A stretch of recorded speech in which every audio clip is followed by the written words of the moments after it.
Buenas tardes, les damos un cordial saludo desde esta plataforma de Voces y Contextos, y el tema que nos mantiene esta tarde en este foro es el de los procesos electorales y el futuro de la democracia en México.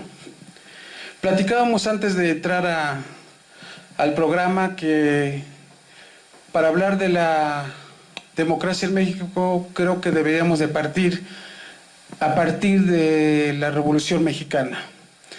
Este movimiento social que le da rostro a México, que constituye uno de los movimientos revolucionarios más importantes del siglo XX en el mundo, porque es a partir precisamente de la Revolución Mexicana cuando el Estado mexicano adquiere su actual configuración, y a partir de eso se van generando las instituciones, se van creando los movimientos que van a generar esta inquietud, pues como de cualquier nación independiente, para mejorar los procesos electorales y mejorar la democracia. Que si uno piensa sobre la democracia, estamos entrando en un mundo complejo o de complejidades. Para el desarrollo del tema nos acompaña el maestro José Guadalupe Sánchez Jiménez y el maestro Porfirio Palestina Ventura. Debo disculpar al maestro Samuel Tovar, al doctor Samuel Tovar Ruiz, que estaba programada a su presencia y que por razones de fuerza mayor no pudo estar con nosotros, pero vamos a iniciar este tema y le voy a ceder la palabra al maestro José Guadalupe Sánchez Jiménez. Bienvenido, maestro. Sí, gracias. Bueno, igual reiterar a su amable público cibernauta disculpas con el maestro doctor Samuel. Nos comunica que tuvo que salir de inmediato a la Ciudad de México, está coordinando algunos trabajos, esperamos que le vaya muy bien. Y bueno, esperamos que algún día otra vez esté aquí en la Casa del Lago. Bueno, esta parte interesante que toca el maestro Sinar, director de Voces y Contextos, me parece que es de suma importancia por el 18 de noviembre, que es un aniversario más de la Revolución Mexicana.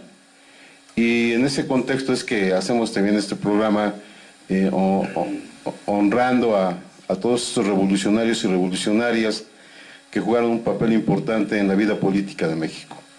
Bueno, si hacemos una especie de retrospectiva de lo que ha pasado con la sociedad mexicana a lo largo de los siglos, muy rápidamente diríamos que efectivamente con la conquista española, esta división de castas ponía a nuestros descendientes, a los indígenas, en un tercer plano, que no tenían derechos políticos ni sociales, y eso lo vimos de 1521 hasta 1810, donde los criollos tenían un nivel de participación política en la vida política y que de alguna manera dependían precisamente de la corona española, y que finalmente esta disputa de cómo controlar el espacio y el territorio rompen con la corona en términos no políticos, sino más bien en términos de que ellos querían una autonomía que permitiera efectivamente ejercer su poder y además sin olvidar su linaje español. Y creo que en ese sentido también, si nosotros vemos el discurso de independencia de Miguel Hidalgo, pues él reivindica efectivamente algo bien importante, que todos los indígenas, todos los ciudadanos tienen derechos políticos y sociales, y que se opone fundamentalmente a la opresión de la que son objetos los indígenas y reivindica sus derechos políticos.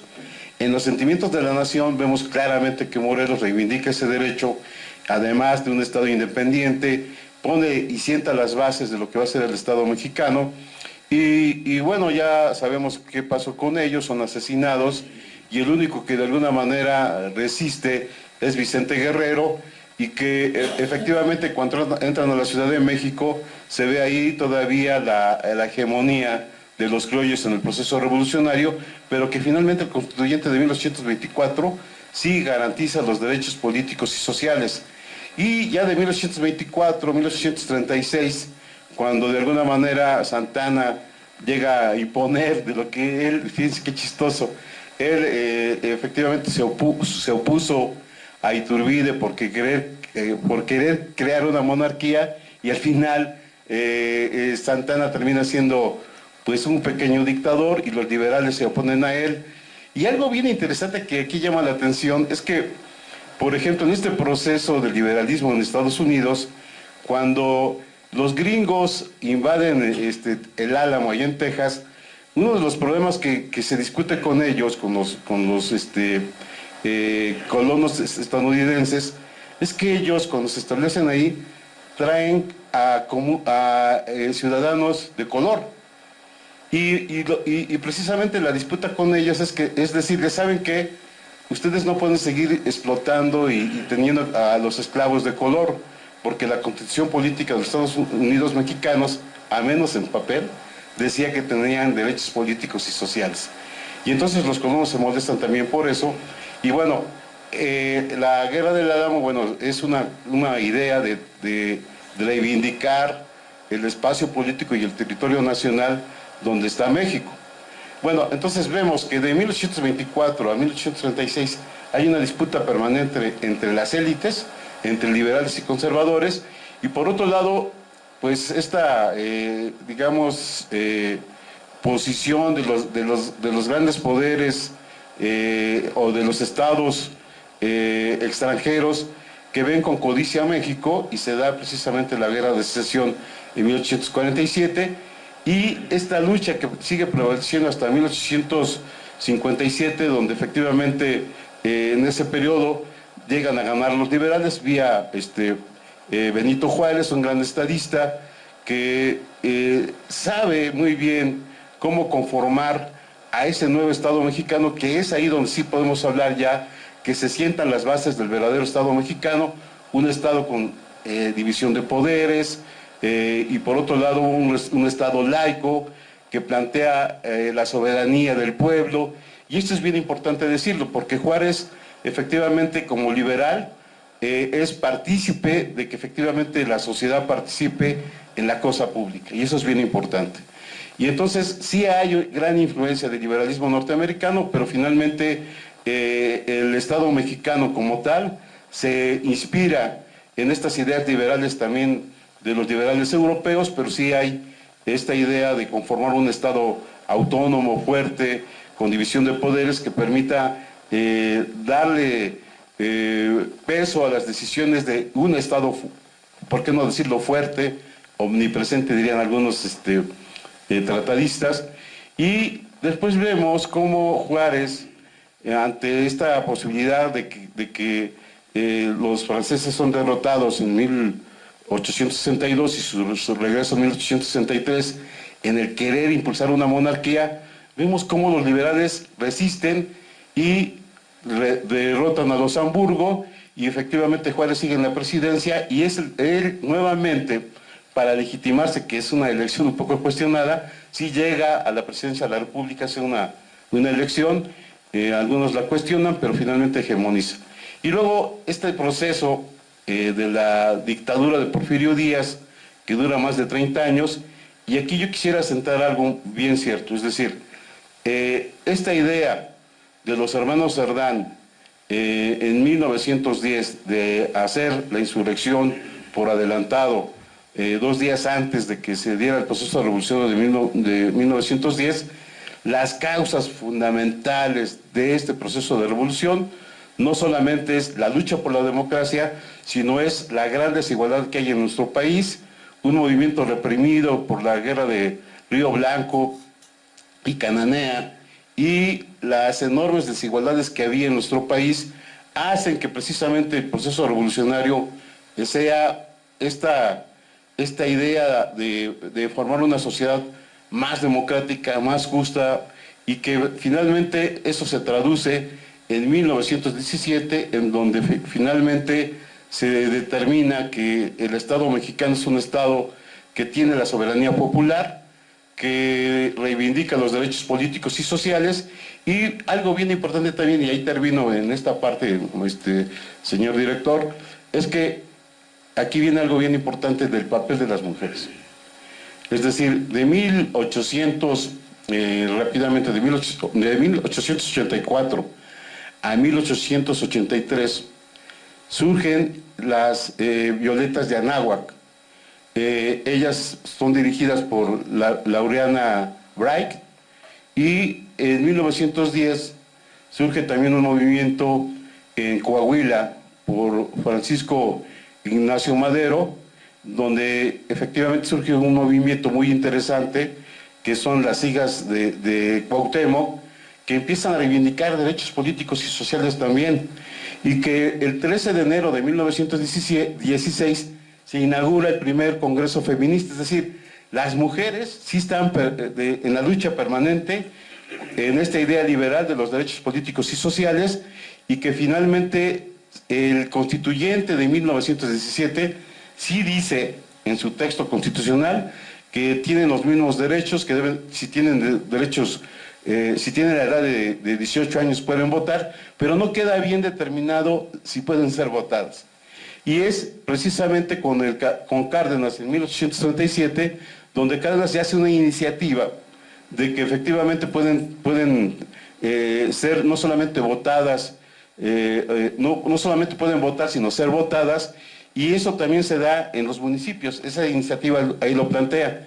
Pero es hasta 1953 que se da esta reforma, en donde por primera vez las mujeres constitucionalmente y legalmente pueden ser, no solamente pueden votar, sino también pueden ser votadas. Y ya en 1955 vemos cómo las mujeres empiezan a jugar un papel importante en la vida democrática del país. Nada más diría que de 1917 hasta la creación del Partido de Estado en 1929, pues hay un sinnúmero de partidos regionales, una confederación de partidos regionales, y algo bien interesante, y ahí concluyo, compañero Palestina, es que en postdata, este libro maravilloso, que es una hermosura para mí, de Octavio Paz, hace alusión de los procesos políticos de 1917 a 1929, donde prevalece el caudillismo, el latifundismo de algunos gobernadores, y hay infinidad de partidos. Y él decía algo bien cierto: lo que no se resuelve en las urnas, se resuelve a balazos, ¿no? Y esto, bueno, lo voy a reivindicar, porque todavía en los 70s, en los 80s, veíamos cómo se han robado urnas, y esa subcultura de la democracia no la hemos dejado todavía, independientemente de que hemos avanzado. Pero algo bien interesante de esta cuestión que describe Octavio Paz es que efectivamente las formas democráticas que prevalecían era de un partido de Estado que fue controlado por los caudillos, pero que empieza a haber efervescencia política y social por democratizar a la sociedad mexicana. Bueno, ya vimos ahí que surge el movimiento de los cristeros, que además ahí se impone la fuerza del Estado, y que finalmente, bueno, la construcción del Estado mexicano no puede explicarse si no hablamos, como acertadamente dice nuestro director, de lo que pasó en el proceso revolucionario de 1910 y en el constituyente de 1917, que es y sigue siendo la base del Estado mexicano. Gracias, maestro José Guadalupe. Y yo querría darle la palabra al maestro Porfirio Palestina, pero antes hacer una acotación, porque pues fuimos formados como abogados y era necesario el estudio de la Constitución, pero también de todos estos procesos. Yo recuerdo en esas clases que siempre nos dijeron que la Constitución de 1917 es una de las más avanzadas del mundo. Por eso hace rato en la introducción yo decía, bueno, el movimiento revolucionario también fue uno de los más importantes a nivel mundial. Tomando como base esos dos elementos, ¿qué nos dice tanto el proceso revolucionario como la Constitución del 17 sobre democracia, sobre procesos electorales y democracia. No es que lo conteste así, pero sí generar, digamos, esta parte importante. Yo lo dividiría en dos puntos. Uno, la Constitución de 1857 y la Constitución de 1917. La Constitución de 1857 trae consigo toda una serie de reformas plenamente liberales, muy avanzadas para la época de ese entonces, y creo que rompe estigmas más allá de otros parámetros. Tanto que a las propias monarquías les da cosquillas, y tanto que empieza a generar problemas en el mismo Vaticano y en los reinados de Inglaterra, Francia, España y Australia. Aunque hay que reconocer que Australia era una absorción de Francia y de España. Y después, los problemas que se van a dar y por qué se va a consolidar también el movimiento es porque se está desquebrajando España, tiene problemas graves, y al enfrentarse con Francia y con Italia, deja de atender a las colonias. Y esto permite que se consolide una parte de la República donde le toca a Juárez. Posteriormente, ya en la dinámica, cuando se restablece y cuando Juárez nuevamente quiere ir a la presidencia de la República porque anduvo en una presidencia itinerante, entonces considera que tiene que ir, pero se enfrenta ante Porfirio Díaz, y Porfirio Díaz se va con la frase de sufragio efectivo, no reelección. Y en no. Porfirio Díaz se va contra Juárez en la frase de sufragio efectivo, no reelección. Y después hace sus maniobras para las reformas constitucionales, y en estas reformas constitucionales empieza a maquillar para que posteriormente pueda generarse la reelección. Y esto le permite a él permanecer, y posteriormente la caída de Díaz va a generar una serie de problemas que él mismo alimenta, porque alimenta a los caciques, alimenta a los terratenientes y excluye de tal manera a toda la población, bueno, a la mayoría de la población, creando cerca de 300 familias como élite para su poderío. Pero además dicen hoy los panistas que hizo más trabajo Díaz que cualquier otro. Pues claro, cómo sometieron al pueblo, cuántos latigazos recibía una persona, cómo se quedaba sin comer y qué tipo de vida, si es que se le llamaba vida, a lo que se tenía. Posteriormente, hay que recordar que para el asunto de la revolución no solamente es los movimientos, sino quienes trabajan el movimiento revolucionario, que son los hermanos Flores Magón, entre otros. Bueno, Ricardo se la pasa en la cárcel, y prácticamente son luchas sindicales fuertes que ellos impulsan también luchas no solamente en el país, no solamente en México, sino en Estados Unidos, y esas luchas no se les quieren reconocer. Y la otra es que no solamente es lo de Cananea, es lo de Aguas Blancas, sino que también el movimiento textil de Puebla. Y en el movimiento textil de Puebla también se genera un movimiento gigante, más aparte el movimiento de los ingenios de Zacatepec, en el caso de lo que más tenemos cerca, ¿no?, que sería en Morelos. Y todo esto se va sumando, a tal grado que cuando vas, golpea y golpea al pueblo, con lo mínimo va a estallar. Para tal caso, cuando se viene el movimiento y se va a la elección, tiene que participa Madero, pero Madero hay que reconocer que es de una de las familias más potentadas de este país. Es de las familias más poderosas. Y entonces esto le permite incrustarse y vamos a ir a un choque de trenes de poder a poder, de las familias poderosas contra otras familias poderosas. Pero lo están viendo solamente en el ámbito de democracia, en el ámbito de que quito este individuo porque ya nos cansó y viene otro y vamos a poner uno que ya surja de la votación. Entonces, esta es la manera en que se va a ir dando. Posteriormente hay que reconocer que también se dieron los partidos agrarios, partidos laboristas, partidos comunistas. Hubo varios tipos de partidos, más aparte los partidos regionales. Por ejemplo, aquí en Puebla podemos encontrar el partido de Acatlán, el partido de Tepeji. Es más, hay una historia de Tepeji que es importante leerla.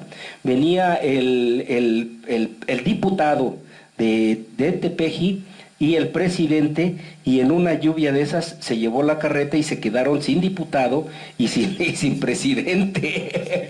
Entonces, ese asunto es interesante porque además eran de la región de Tepeji y eran partidos regionales, no tenían más allá de... Y entonces, ¿por qué eran partidos regionales? Porque obedecían a una casta de caciques. Esa es una de las razones. Entonces, realmente no se está yendo más de fondo. Por eso cuando Zapata se plantea contra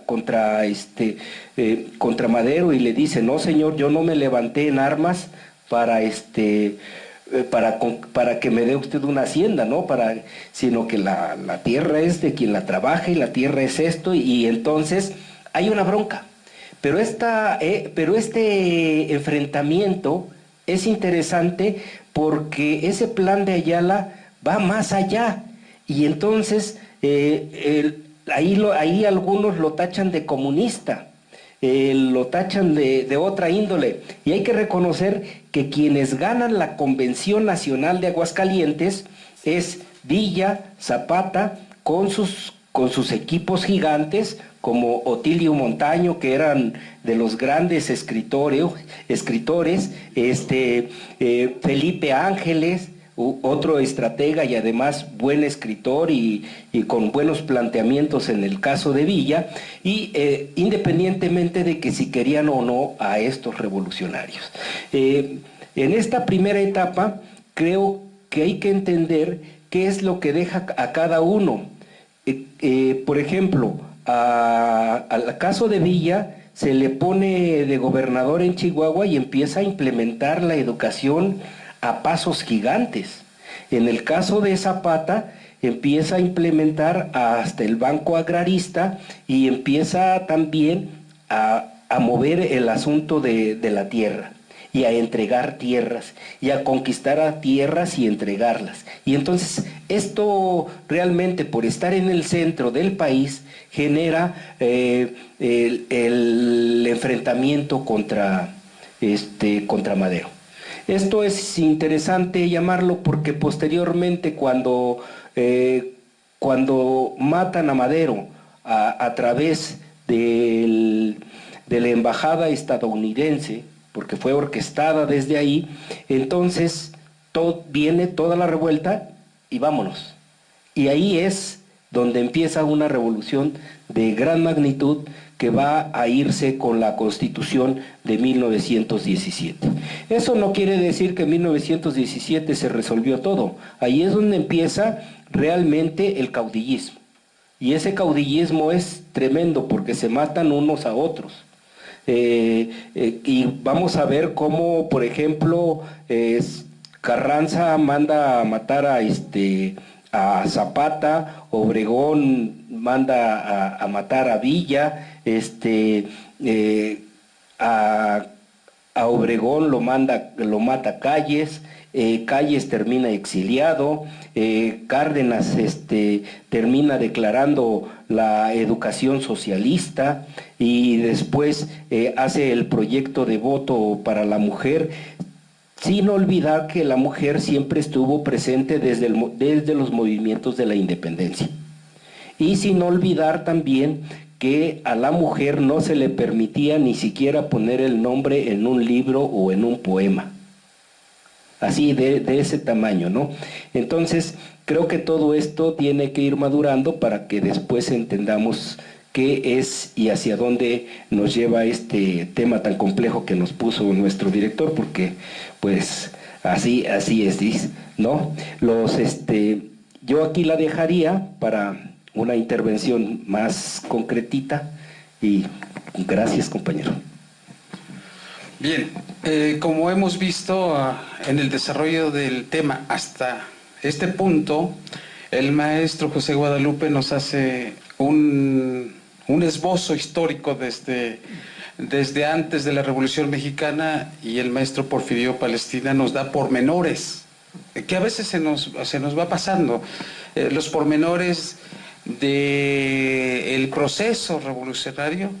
Pero bueno, esto lo comentábamos porque precisamente parte de las demandas o lo que originó el estallido de la Revolución Mexicana era porque había una dictadura y no había votos. Por supuesto que esta es la parte de los procesos electorales y la democracia que nos ocupa en el tema, pero bueno, por el otro lado estaban las injusticias sociales, y eso creo que conjuntamente hicieron que el movimiento estallara, el movimiento revolucionario, como lo dice bien el maestro Porfirio Palestina, mientras que las clases acomodadas que se metieron a la revolución sí les interesaba más el tema de los votos y echar abajo la dictadura de Porfirio Díaz.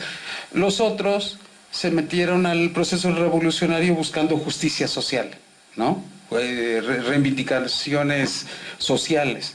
Bien. Pasado, digamos, el proceso histórico de la revolución, nos ubicamos ya en el México post-revolucionario, en el Estado moderno, y ahora ya estamos frente a esto que ya han adelantado, el voto de la mujer. Hay elementos sin fundamentos que te dicen por qué las mujeres no deben de votar. Está también la otra parte, que en la Constitución se reconoce la igualdad del hombre y la mujer ante la ley. Sin embargo, esto es un proceso larguísimo, ¿no? Hasta el 53 es cuando la mujer puede ejercer su voto, y ahorita en la agenda actual, en la agenda pública, en estos días hablamos de igualdad de género, sí, hablamos de equidad de género. Pero también el tema de los procesos electorales tienen un largo proceso histórico y es algo inacabado. Y la democracia que está en boga en estos tiempos, por los desencuentros que existen, también tiene que ver con la democracia. Y la democracia es un tema muy complejo, y creo que es algo inacabado en nuestro país. Ya no estamos hablando del México posrevolucionario, que yo ubicaría en una época. Estamos hablando del México actual. Podemos seguir en esa dinámica de los procesos electorales y la democracia en México. Sí, dice el maestro Palestina que no venía preparado, pero viene más preparado que todos nosotros. Bueno, nada más ir acotando algo bien interesante, ¿no? Es decir, por un lado vemos esta lucha que es, después de la Constitución de 1824, creo que hay un avance sustancial en la vida social y democrática de nuestro país. ¿Por qué? Porque ahí ya se están reconociendo los derechos políticos y sociales de todos los ciudadanos mexicanos. Es decir, vamos súper avanzados en relación a Estados Unidos, porque efectivamente el liberalismo en Estados Unidos sí avanzó demasiado, pero era muy elitista, es decir, era entre los colonos, eran en los que habían formado como migrantes en Estados Unidos, pero ahí los derechos políticos, acordemos de la esclavitud, y también los de origen mexicano no tenían los mismos derechos que la élite de los colonos. Y entonces lo que vamos a ver sí está en el papel, pero sí vamos a ver todavía cierto racismo y segregación en nuestro país de las comunidades indígenas y campesinas. Aunque está en el papel, sigue habiendo exclusión. Y de 1800, así como lo apuntamos, de 1824 a 1857, se da una disputa y una lucha permanente entre las élites políticas conservadoras y liberales, y que llegan a hegemonizar precisamente esta postura liberal que está representada por el juarismo. Y este proceso que está diciendo el compañero Palestina, que vivimos en el proceso de la construcción de lo que va a ser el Estado mexicano en 1917, es interesante porque hay digamos que lo que se hace es retomar todo el liberalismo de 1857 a 1917, pero con dos aspectos fundamentales. Uno, se introducen los derechos sociales, y aparte en la Constitución se habla de la no reelección y de la soberanía popular. Y bueno, ya sabemos también que esto es bien trascendental porque también ahí ya empieza a permear lo que es el presidencialismo mexicano. Bueno, en esta idea también había que decir que en este proceso de la construcción del Estado mexicano, sí vamos a ver que en 1929, cuando se crea el PNR, vemos un partido de Estado que va a hacer avanzar a la sociedad, pero pareciera que es el gran espacio político en donde nadie puede pasar. Es decir, la oposición está limitada. Es digamos, el gran filtro, porque es el gran partidazo, ¿no? Y ya efectivamente en 1939 empieza a haber una gran corriente de personajes interesantes ligados a sectores empresariales cuando se crea el PAN. Y eso es interesante decirlo porque efectivamente el PAN empieza a abrir sus espacios políticos, es un partido social cristiano, conservador, pero que empieza a jugar y a disputar espacios en el poder político. Y es hasta 1963 que ya hablamos de los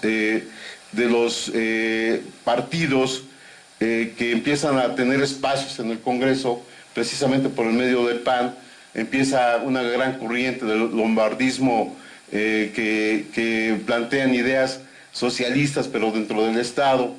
Y este aspecto había que decirlo también porque hay una gran diferenciación de lo que plantea el Partido Comunista Mexicano.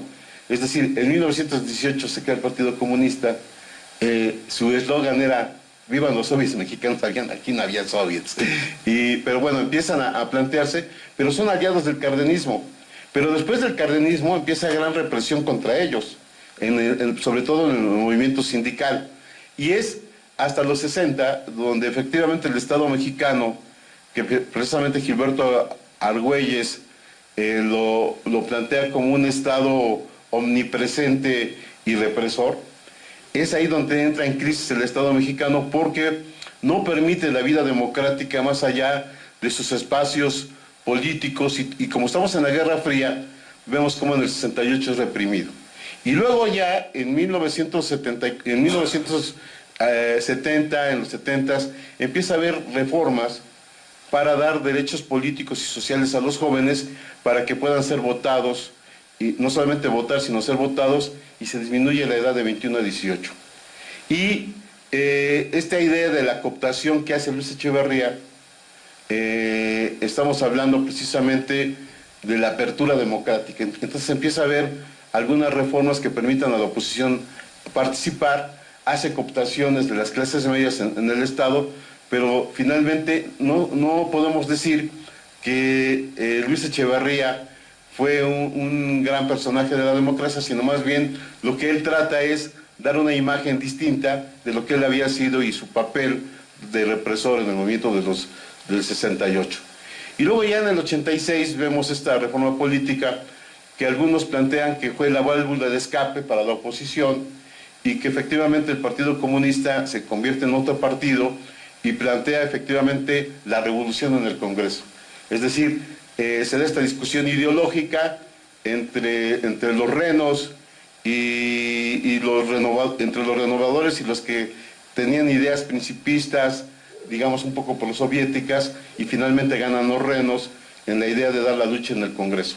Esto es bien interesante decirlo, hasta que ya después vemos cómo en el 88 el sistema de partido de Estado entra en crisis, se da el fraude del 88, empieza una lucha importante de todas las fuerzas democráticas del país. No había que dejar de mencionar este papel importante que juegan sus dirigentes del PAN con Cloutier, con Cárdenas, con la compañera Rosario Ibarra de Piedra, quienes impulsan una gran lucha política por abrir espacios. Algunos dicen que, yo no estoy muy de acuerdo en esta tesis, que en el 82 habíamos vivido un liberalismo económico con el nuevo proyecto no liberal y después se vivió un liberalismo, más bien el primero fue económico y después un liberalismo político con el proceso de construcción de un organismo institucional como fue el IFE en los 90-91, que permitió efectivamente crear un órgano autónomo que supervisara las elecciones. Y en los 80s que ya Miguel de la Madrid empieza la idea de que efectivamente hay que quitarle atribuciones a la Suprema Corte de Justicia y empieza a crear el Tribunal Electoral del Poder Judicial de la Federación, aunque ahí todavía existe esta figura de que si hay violaciones al voto, la Suprema Corte de Justicia los tenía que resolver. Entonces vemos este tránsito, ya la ciudadanización en 1996, hasta que se da la alternancia política en el 2000, en el 97 empezamos a ver al gobierno dividido, es decir, el partido dominante, el hegemónico, que es el PRI, ya no tiene mayoría en el Congreso y tiene que negociar con las demás fuerzas. Y en el 2000, efectivamente, la alternancia política que se vivió con el foxismo, que todos tenían esa expectativa de los grandes cambios democráticos y políticos, pero sí vemos un foxismo inexperto, que no supo valorar esa fuerza política que le había dado el electorado y realmente su gobierno fue un fracaso.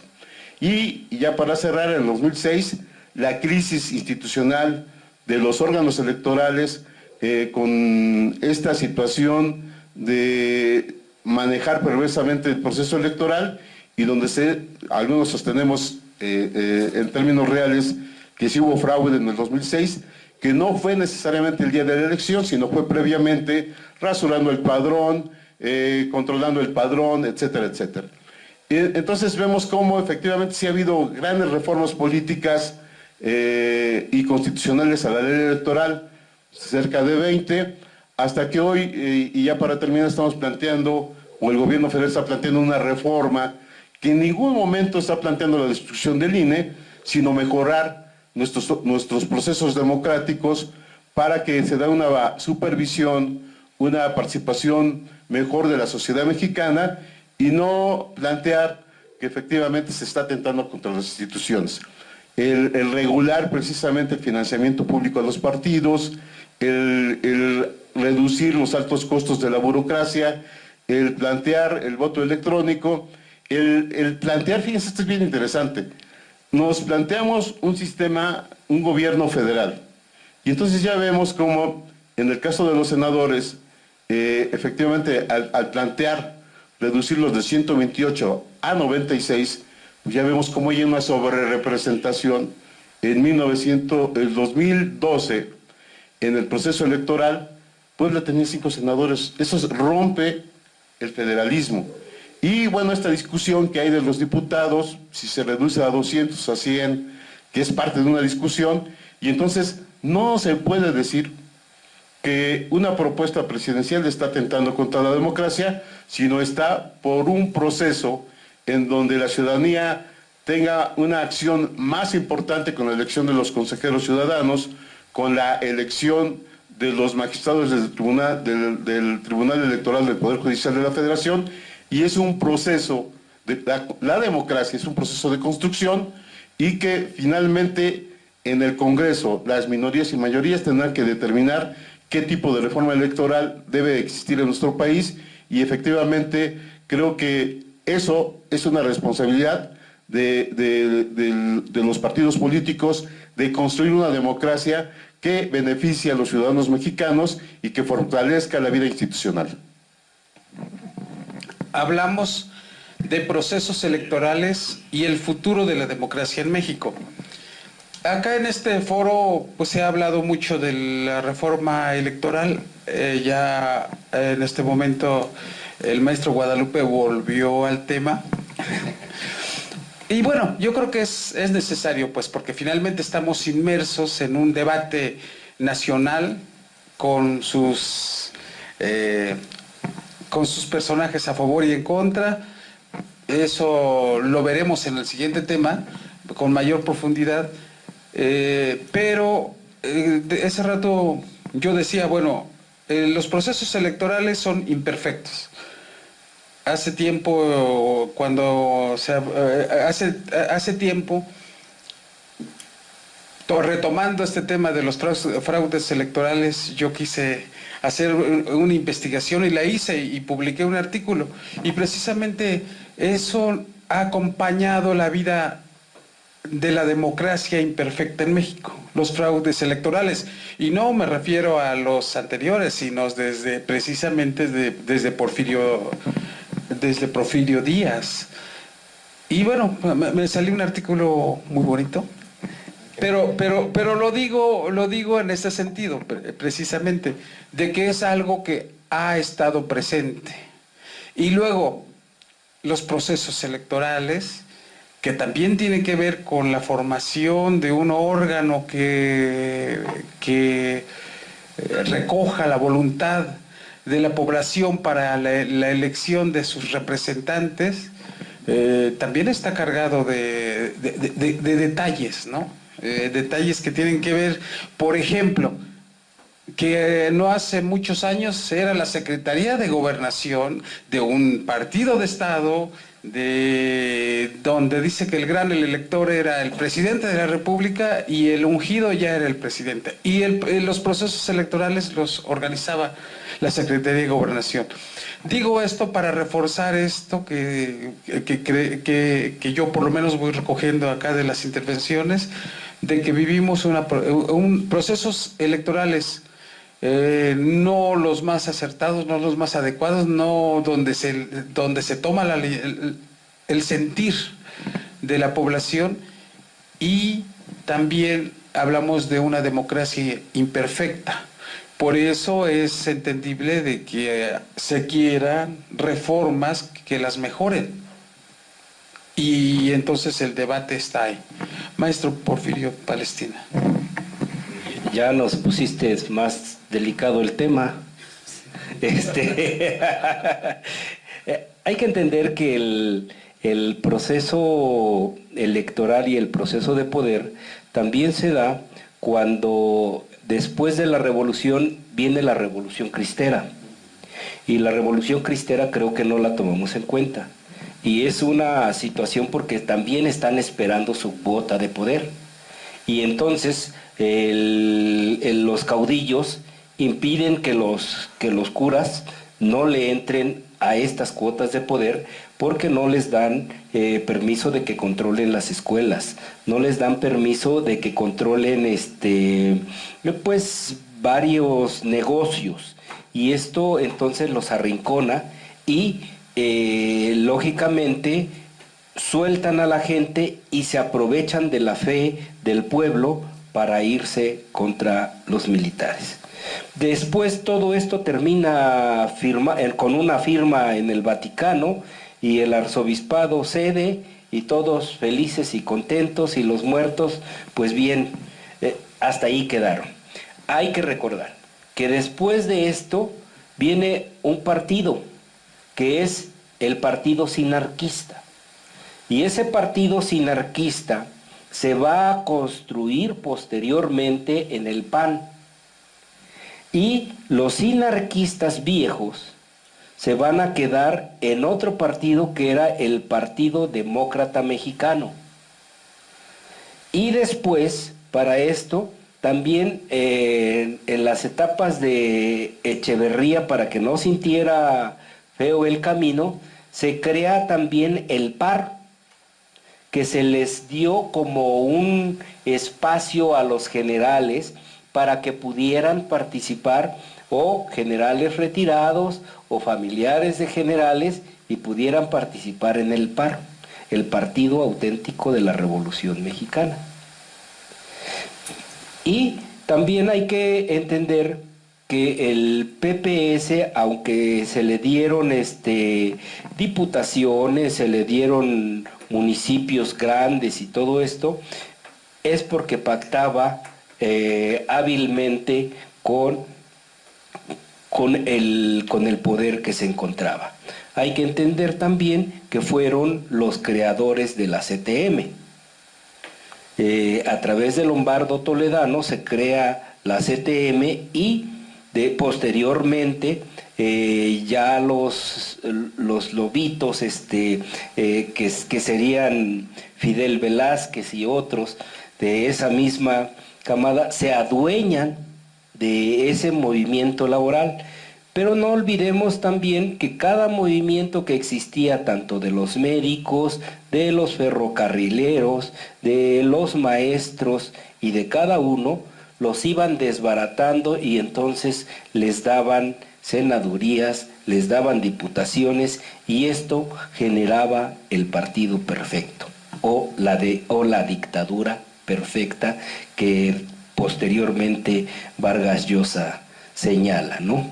Y por otro lado, cuando se señala también que la lucha se va a dar para las pluris, es porque precisamente de esta manera es como se daba y no se les dejaba a los partidos. Entonces, las pluris se vuelven una regalía a los partidos para mantenerlos tranquilos. Pero todo esto se rompe cuando se llega el 88, y en 88 se da un fraude descomunal, pero quien tiene que calificar es el mismo que cometió el fraude. Y curiosamente le toca a De la Madrid, porque a De la Madrid no se señala como responsable del fraude, se le dice a Salinas, pero el responsable del fraude se llama Miguel de la Madrid, y el que estaba de presidente en el órgano electoral era Manuel Bartlett Díaz. Finalmente, esta es la dupla para que le abran el camino a Salinas.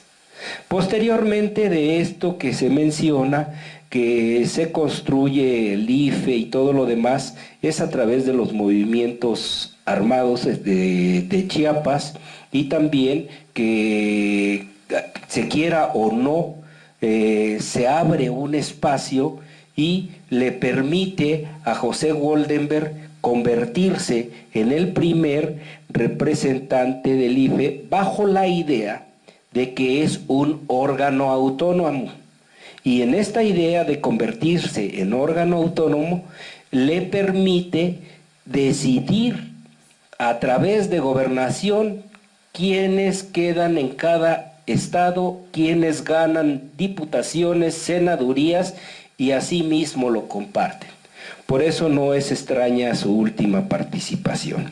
El último de los casos, el del 2006, en el 2000 para ser precisos, Fox se gana la popularidad de la gente, si hubo o no hubo fraude, de todos modos el PRI dejó pasar eso porque era necesario para exhibirse ante el mundo de una democracia, y que ya se daban el momento de que entraran otros partidos.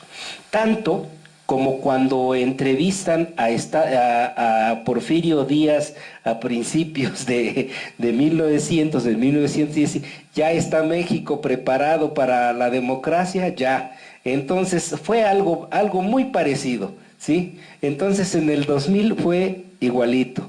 México entró a la etapa de la democracia y supuestamente esa era la época de las grandes transformaciones y de las buenas reformas que podían darse, cosa que no se dio porque además perdió, no ganó el Congreso, no ganaron el Senado, pero sí ganan la presidencia de la República. Y posteriormente en la intermedia truenan más de lo debido. Y posteriormente, para 2006, Fox se vuelve el fraudulento, se vuelve el que prepara pues prácticamente el fraude con Calderón. ¿Y quién es en ese entonces el que está para preparar el fraude? El Carlos Unfraude. Ah, no, es Carlos Ugalde, ¿verdad? Bueno, pero es el que está. Y él es el que genera esta situación, y al generar esta situación viene otra transformación. Y esa transformación acaba con el IFE y empieza el INE.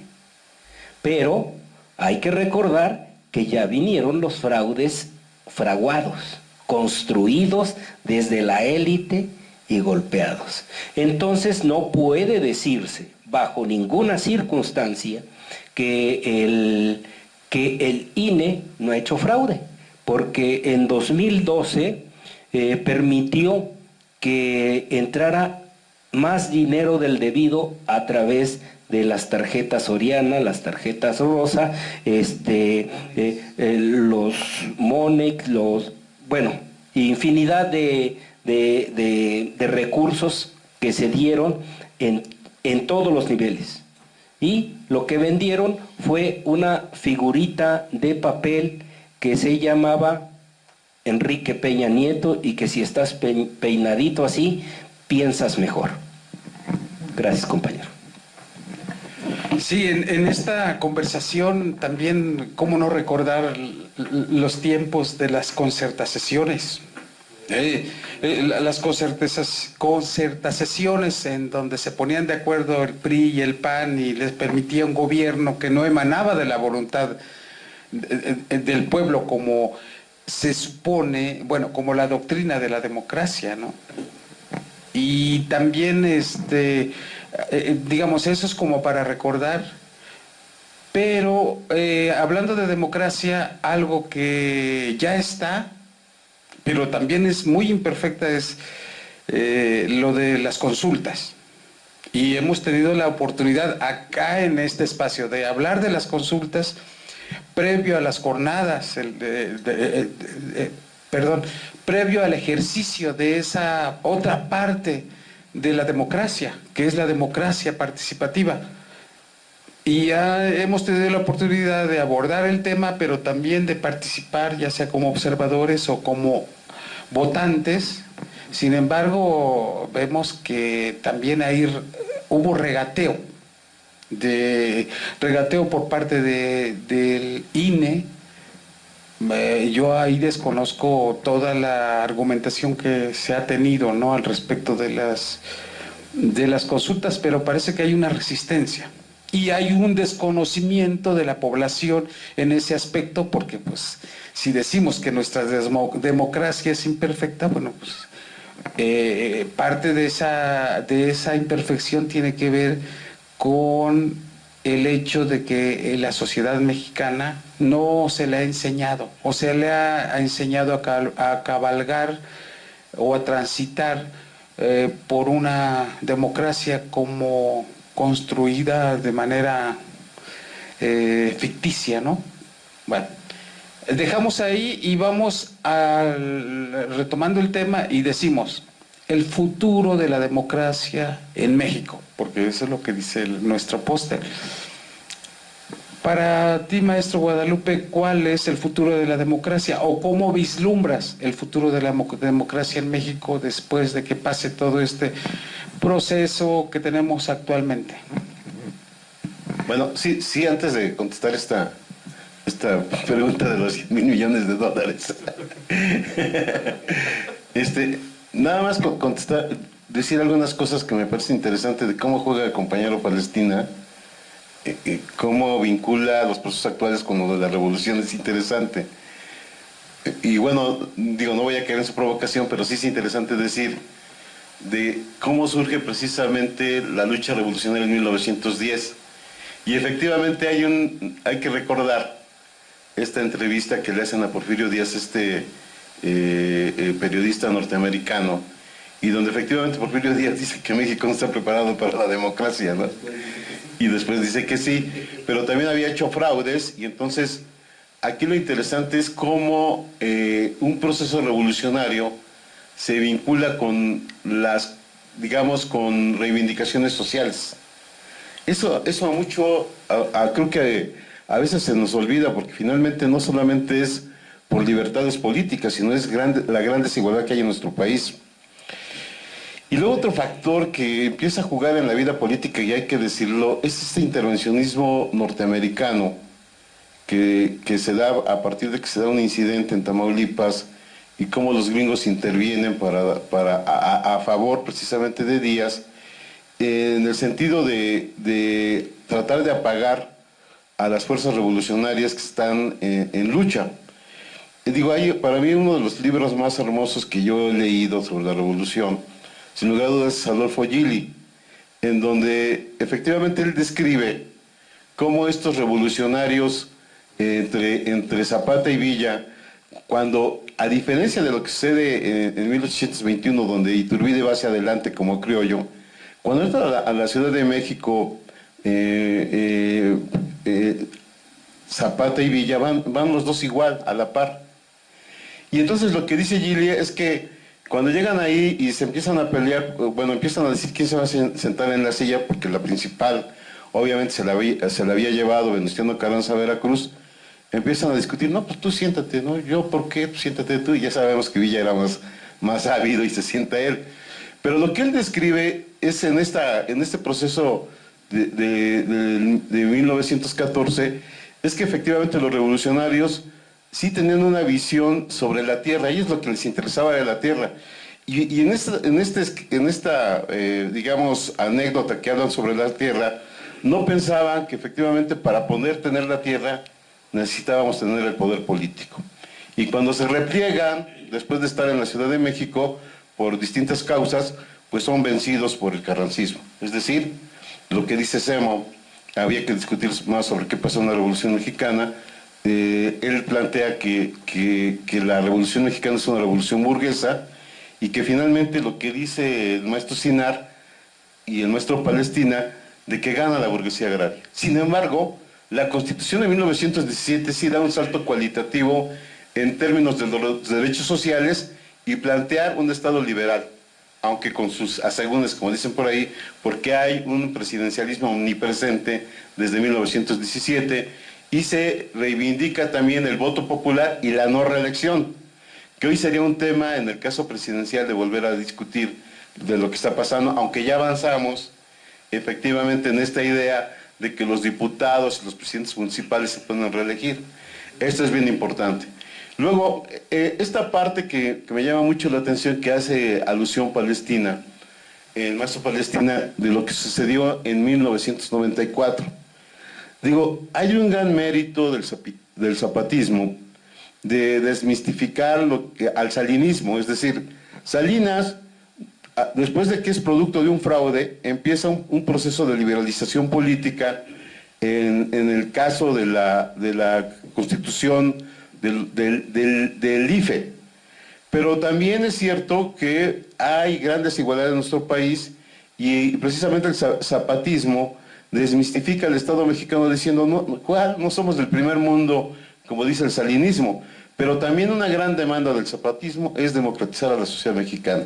Es decir, decir al Estado, ¿saben qué? Existimos, no tenemos derechos, y queremos que efectivamente quedan plasmados en la Constitución, que después va a haber una reforma indígena en el 2003, pero que no llega a plantearse las demandas zapatistas, que pues, más bien siguen reivindicando los acuerdos de San Andrés Larrainzan. Pero ahí creo que hay un pendiente histórico, no solamente en sus derechos, que sí de alguna manera fueron plasmados, pero sigue habiendo un gran pendiente histórico desde el constituyente de 1917, desde la formación del Estado mexicano con los indígenas de este país, donde somos originarios de alguna forma.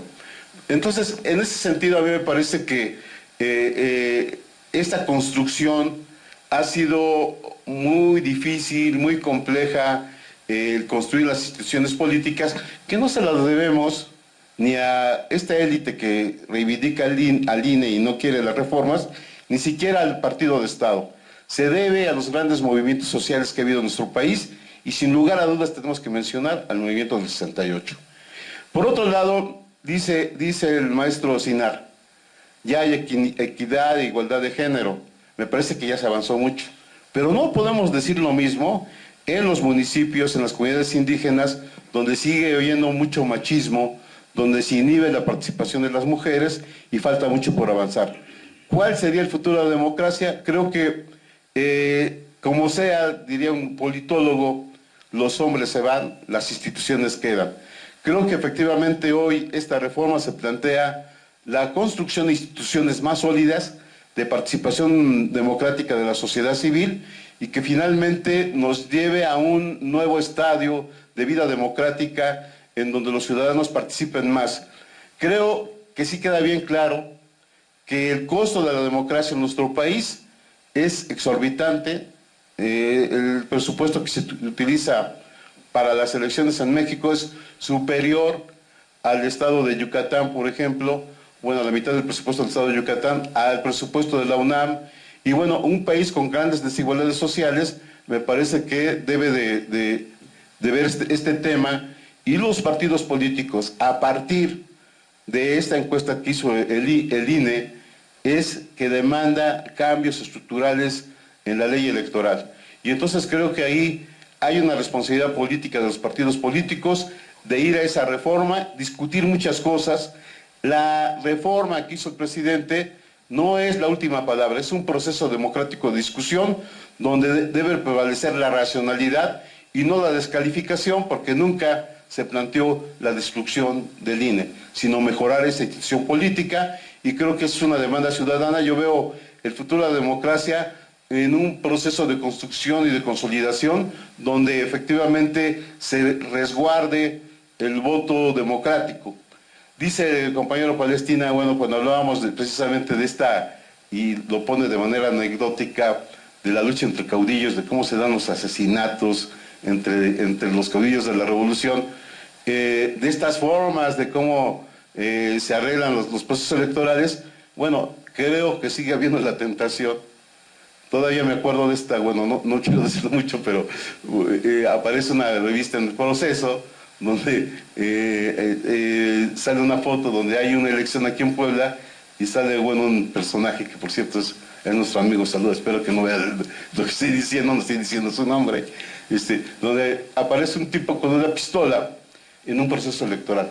Pero esa digamos, saludos a mi amigo, por cierto, esa foto, ¿sí? Esa foto queda como un simbolismo de lo que sucede todavía en algunas regiones del país. Yo puedo decir y asegurar que en la elección de 1918, esa práctica en la Sierra Norte se dio. O sea, en el 2018 se dio un fraude. Fue con prácticas bien gangsteriles, y creo que esas partes las debemos de desterrar. Y les voy a decir otra cosa, algo que yo viví en la elección del Estado de México, cómo llegaron unos tipos con armas a robarse las urnas. Pero ahí, esto es bien importante, la acción de la sociedad civil jugó un papel importante, y al final ganó la propuesta de AMLO en ese lugar. No me recuerdo ahorita el lugar, pero esas formas, esas prácticas del corporativismo, el clientelismo político, que fueron parte del PNR, siguen vigentes. Maestro Porfirio Palestina, la misma pregunta. ¿Cómo vislumbra el futuro de la democracia en México?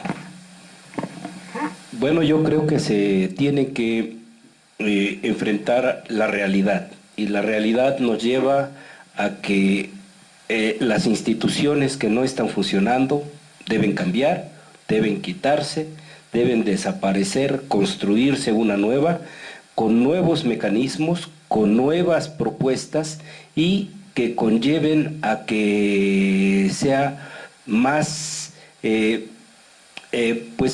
más aceptable para la sociedad. No puedes tener una persona, por ejemplo, que se gaste 114,000 pesos en comida, un consejero de esa naturaleza. Entonces, creo que no es por ahí como tenemos que hacerlo.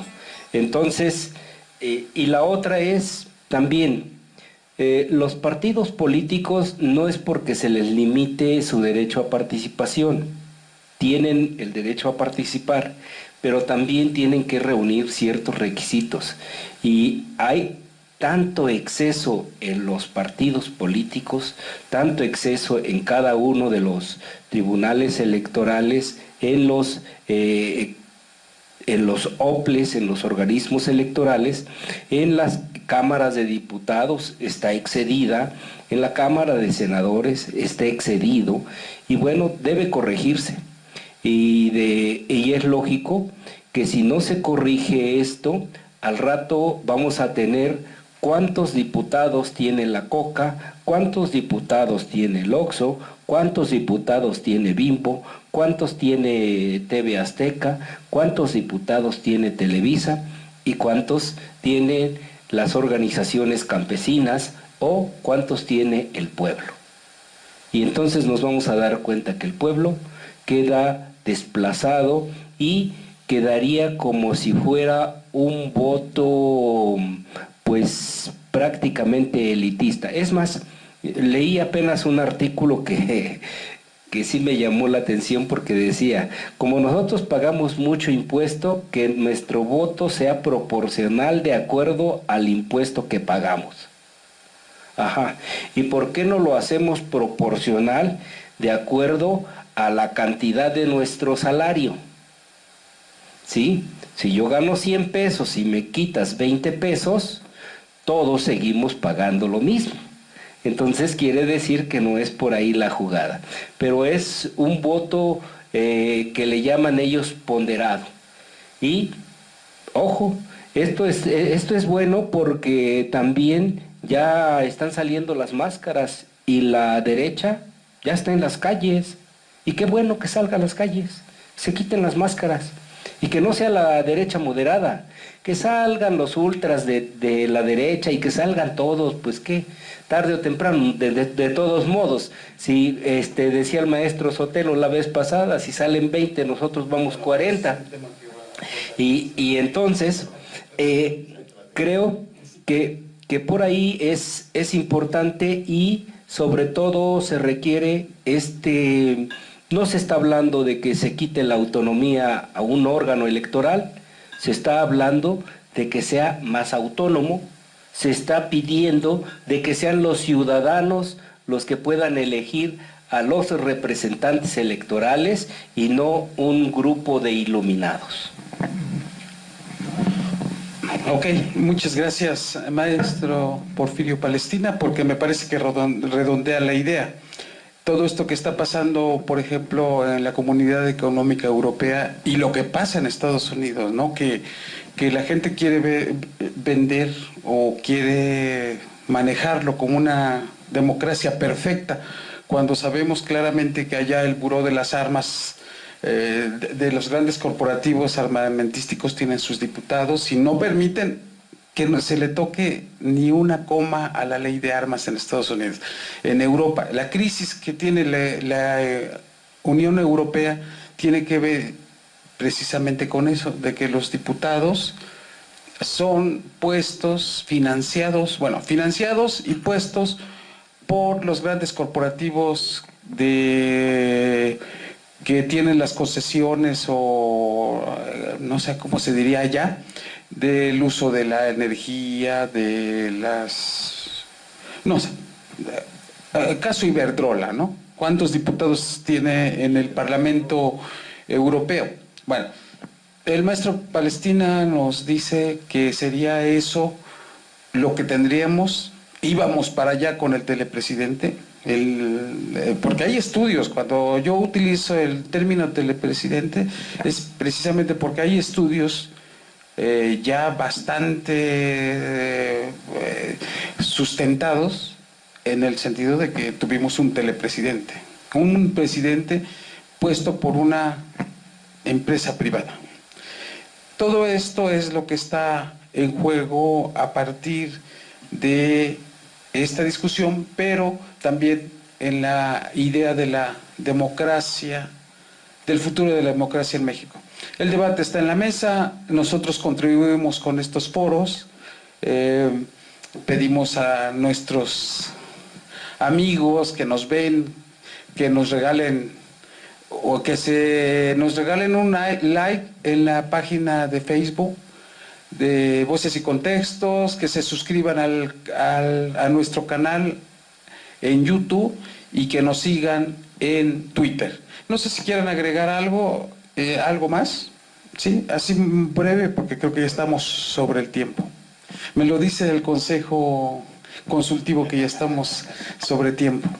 Sí, bueno, qué bueno que hablas precisamente de este proceso que vivimos en América Latina, porque finalmente lo que vimos en el siglo XIX en América Latina fue que los estados-nación eran constitucionales, pero no tenían cultura democrática, porque finalmente la disputa por el poder fue entre élites.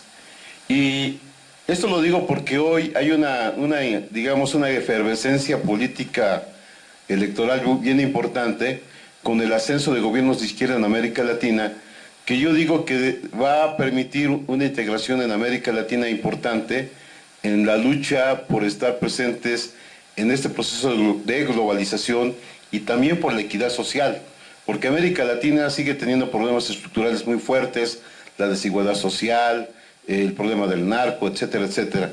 Y también yo coincido, y ahí termino porque es muy interesante este aspecto que dice el compañero director Sinar Sánchez, es que lo que hoy podemos decir también es que la democracia norteamericana no es el gran parteaguas ni es el gran modelo, porque han tenido grandes crisis, incluso que se han resuelto en la Suprema Corte de Estados Unidos, como fue cuando hubo una disputa porque efectivamente el presidente Bush había ganado mediante un fraude cibernético que tuvo que dirimirse en la Suprema Corte de Justicia, y vimos cómo recientemente el año pasado las hordas de Trump invadieron el Capitolio, y digo, bueno, finalmente su sistema, creo que lo deben de definir y discutir, no es el más perfecto ni digamos, el modelo a seguir por todos. Y qué bueno que efectivamente hay una efervescencia también en la sociedad norteamericana, y no hay duda que esta gran variable de lo que pasa en Estados Unidos también influye en la política mexicana. Gracias, maestro. ¿Usted quiere agregar algo? Contrario a lo que se ha dicho de las reelecciones, yo no las comparto. No comparto ni la reelección de presidentes municipales, ni la reelección de diputados, ni la de senadores. Porque no, tampoco la de presidente de la República, porque esto alimenta los cacicazgos. De por sí, los municipios ya están golpeados con lo que tienen y la forma en que llegan a las presidencias como para que se reelija y se vuelva unas familias únicamente señaladas o privilegiadas, o diputados con la misma situación y senadores igual, porque los diputados los vemos, si no son pluris, son de representación. De todos modos, obedecen al interés de su partido. Y estas reelecciones sí llevan un interés, y ese interés puede ser que estén defendiendo a las empresas o a su propio interés familiar. Y con eso, entonces, rompe el equilibrio de estar defendiendo a la nación. Democracia imperfecta. Volvemos al tema. Bueno, pues así llegamos al final de este programa. Agradezco la fineza de su atención.